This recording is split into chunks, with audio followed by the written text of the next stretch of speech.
7월 1일 화목의 메시지 요한계시록 1장 1절에서 8절 말씀입니다. 예수 그리스도의 계시라. 이는 하나님이 그에게 주사 반드시 속히 일어날 일들을 그 종들에게 보이시려고 그의 천사를 그 종 요한에게 보내어 알게 하신 것이라. 요한은 하나님의 말씀과 예수 그리스도의 증거 곧 자기가 본 것을 다 증언하였느니라. 이 예언의 말씀을 읽는 자와 듣는 자와 그 가운데 기록한 것을 지키는 자는 복이 있나니 때가 가까움이라. 요한은 아시아에 있는 7 교회에 편지하노니 이제도 계시고 전에도 계셨고 장차 오시리와 그의 보좌 앞에 있는 7 영과 또 충성된 증인으로 죽은 자들 가운데에서 먼저 나시고 땅의 임금들의 머리가 되신 예수 그리스도로 말미암아 은혜와 평강이 너희에게 있기를 원하노라. 우리를 사랑하사 그의 피로 우리 죄에서 우리를 해방하시고 그의 아버지 하나님을 위하여 우리를 나라와 제사장으로 삼으신 그에게 영광과 능력이 세세토록 있기를 원하노라. 아멘. 볼지어다 그가 구름을 타고 오시리라. 각 사람의 눈이 그를 보겠고 그를 찌른 자들도 볼 것이요 땅에 있는 모든 족속이 그로 말미암아 애곡하리니 그러하리라. 아멘. 주 하나님이 이르시되 나는 알파와 오메가라. 이제도 있고 전에도 있었고 장차 올 자요 전능한 자라 하시더라. 아멘. 2025년 하반기의 첫날입니다. 올해 상반기를 어떻게 보내셨는지요? 이번 하반기는 더욱 풍성한 하나님의 은혜를 경험하는 시간 되시기를 기도합니다. 이 의미 있는 날 우리는 요한계시록 묵상을 시작하고 있습니다. 요한계시록 하면 벌써부터 겁먹는 분들도 있으실 겁니다. 종말에 대한 무시무시한 재난이 기록된 책으로 여겨지기 때문입니다.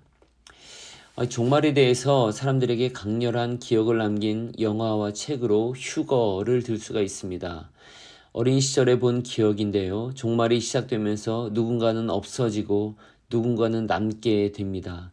없어진 사람들은 믿음이 좋은 사람들이고 남아있는 사람은 대개 믿음이 약한 사람들이며 그것 때문에 고난을 겪는 이야기입니다. 이와 비슷한 내용이 담긴 책이 레프트 비하인드입니다. 이런 내용들이 한국 사람들에게는 정통적인 성경의 해석으로 받아들여졌습니다. 그래서 사람들은 종말을 무서워하고 요한계시록을 무서운 책으로 받아들이게 되었습니다. 그러나 결론적으로 말씀드리면 이 휴거와 레프트 비하인드는 그리 건강한 신학의 배경이 아닙니다. 요한계시록을 문자 그대로 받아들여서 만든 것입니다. 요한계시록은 시와 그림 언어 등을 써서 중심 주제를 전한 묵시 문학입니다.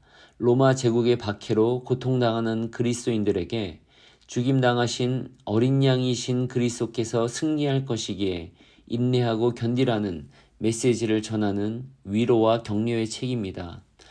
그 당시에 이 요한계시록을 읽고 들었던 성도들은 모두 그렇게 이해했습니다. 그러나 오늘날의 그리스도인들은 중심 주제는 잡지 못하고 오히려 짐승, 666 같은 단어들에 집중하고 요한계시록의 문자 하나하나가 종말의 구체적 상황을 말한다 생각하여 이 책을 오해하고 있습니다. 우리가 읽은 1장 본문은 바로 이 책의 목적과 결론을 보여줍니다. 눈에 보이는 환경은 악하고 어둡고 희망이 없어 보이고 반대로 악의 세력은 용처럼 음녀처럼 강하고 이길 수 없어 보입니다. 그러나 마침내 어린 양이신 예수 그리스도께서 승리하십니다. 또 어린 양이신 예수를 따르는 교회가 마침내 승리합니다. 이것이 요한계시록의 메시지이며 이것이 쓰여진 이유와 목적입니다. 한편 초대교회 상황을 간단히 알 필요가 있겠습니다. 주후 64년에 로마에 대화재가 일어났습니다. 네로 황제는 이것을 그리스도인들 탓으로 몰아 유대인들을 심히 탄압하고 사도 바울과 많은 이들이 이때 순교하게 됩니다. 주후 68년 유대인들은 반란을 일으켜 일시적이나마 주도권을 잡습니다. 이때 로마에서 티투스 장군을 위시한 진압군을 보내어 이들을 소탕하고 예루살렘 성전도 모두 파괴합니다. 이것이 주후 70년의 일입니다. 예수님께서 성전에 대해 하신 말씀들이 이루어진 것이지요. 이후로 그리스도인들은 또한 고난을 겪는데 특히 주후 81년부터 96년까지의 도미티아누스 황제는 더욱 심한 핍박을 가합니다. 이런 상황에서 반모섬에 유배되어 있던 사도 요한이 90이 넘은 나이에 하나님이 보여주시는 환상을 봅니다. 그것을 기록한 책이 바로 요한계시록입니다. 1절과 2절에서 그것을 말합니다. 바로 이 내용을 말했고 또 4절에서 요한은 아시아에 있는 7교회에 편지한다고 합니다. 요즘 우리가 주일에 말씀 나누고 있는 에베소 교회와 그 근처의 7교회들에게 보낸 서신인 겁니다.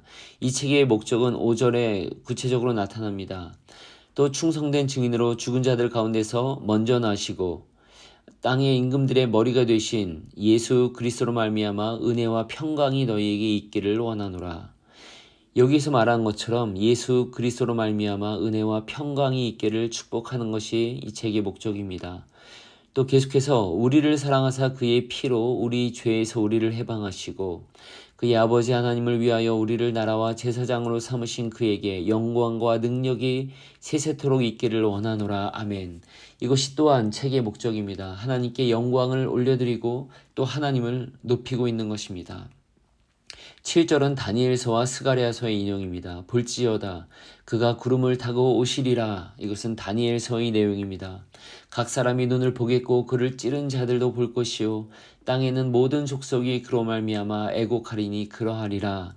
이건 스가랴서의 인용입니다. 그렇게 될 줄 믿습니다. 아멘 하고 선포하고 있는 것입니다. 8절에서 하나님이 말씀하십니다. 나는 알파와 오메가요. 이제도 있고 전에도 있었고 장차 올 자요. 전능한 자라. 아멘. 장신대에서 평생 신학을 가르치시고 은퇴하신 박수암 교수님이 마지막 요한계시록 강의에서 이 요한계시록을 한마디로 이렇게 정리하였습니다. 로마의 원형 경기장에서 맹수들과 싸우듯이 신앙생활하는 그 당시의 그리스도인들을 향한 응원가다.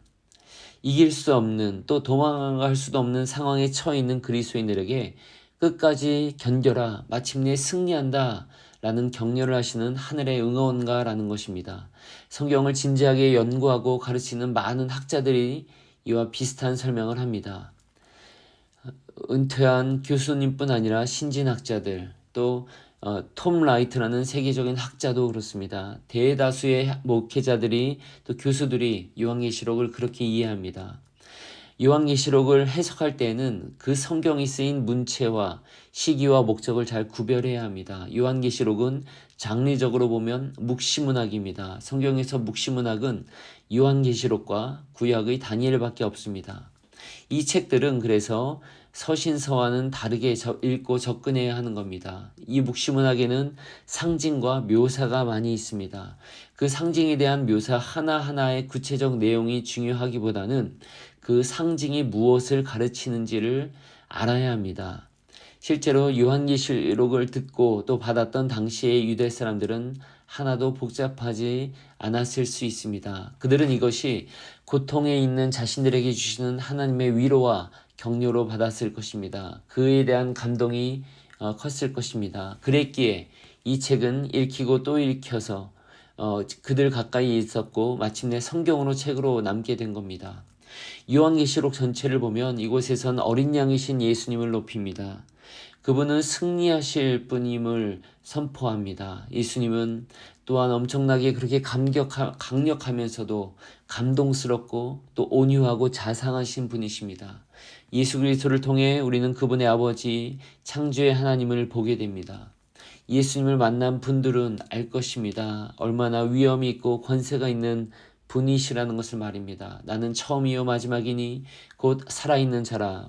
볼지어다 이제 세세토록 살아있어 사망과 음부의 열쇠를 가졌다라고 말합니다. 예수 그리스도는 죽음을 이기고 부활하시고 영원히 계시며 장차 오실 분이십니다. 오늘 본문을 보면 알 수 있듯이 이 책은 고난과 박해당하는 그리스도인들에게 이처럼 예수 그리스도로부터 오는 위로와 은혜가 있기를 축복하고 있습니다. 그의 피를 흘리사 우리를 자녀 삼으시고 제사장 삼으신 예수 그리스도께 영광과 능력이 세상 끝날까지 있음을 선포하는 책입니다.